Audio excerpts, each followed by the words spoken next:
gusto niyo matutunan niyo mga guys, bago tayo pupunta sa CapCut, mag-picture muna tayo ng sibuyas.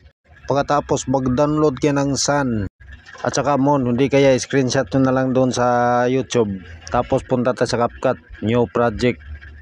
Tapos hanapin natin yung position kung saan tayo mag-umpisa.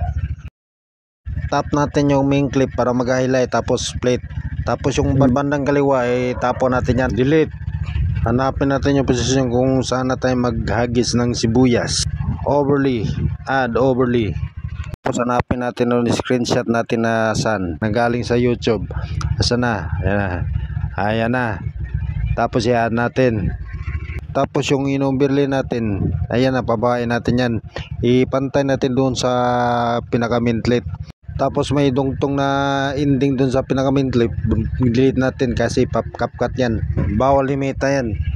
Tap natin ang pinakababa na clip para maging highlight. Tapos hanapin natin si transform at saka si resize, at i-resize natin yan mga kasangga para maganda tingnan at malinis. Gamitan natin ng isang daliri para mag-resize. Tapos hanapin na naman natin si mask na saan ka na mask pare ko, ayan na.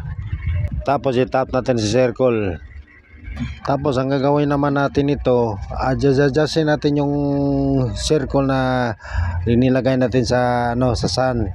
Natin, tansyahin natin na siya, makasya siya doon sa circle na ginagawa natin.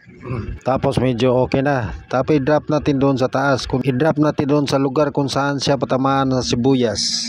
Tapos hanapin natin yung sibuyas na pinicturean natin. Yan, ayun na. Tapos i-add. Tapos ang gagawin naman ito natin ngayon, hanapin naman natin si mask at saka si circle. Ayan na. Tapos ang gagawin naman dito natin ngayon, i-adjustin natin yung mask na kinuha natin.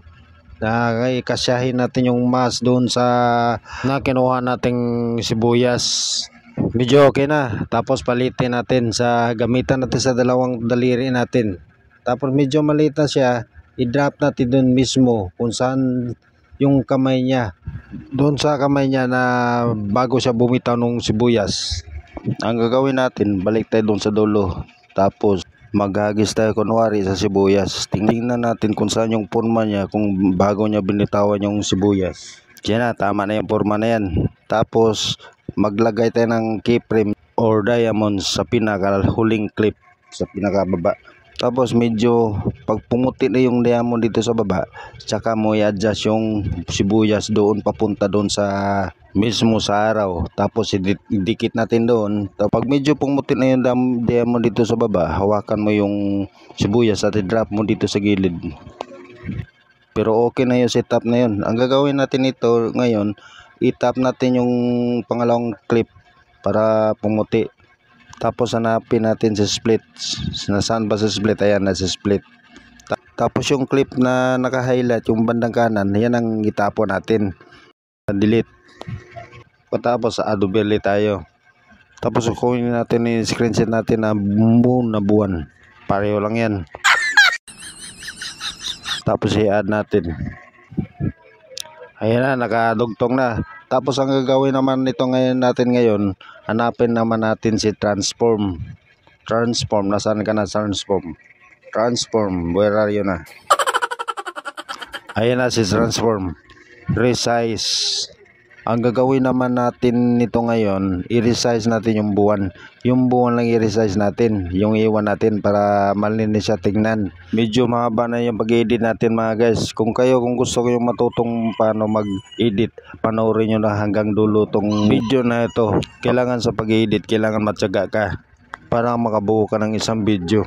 Sabi ko na sa inyo pag may tiyaga ka mag-edit, magkakaroon ka ng tinula, hindi nilaga. Diba? Ang gagawin naman nito natin ngayon, hanapin natin si mask at saka si circle. Ayan na. Ganun pa rin ang gagawin natin mga kasangga. Same process pa rin. Walang magkalayo dyan. Ganun pa rin ang gagawin natin. Tapos drop na natin na naman dun sa nilagyan sun. At ito na naman tayo. Subukan na naman natin kung anong kalabasan nito pag-edit na to.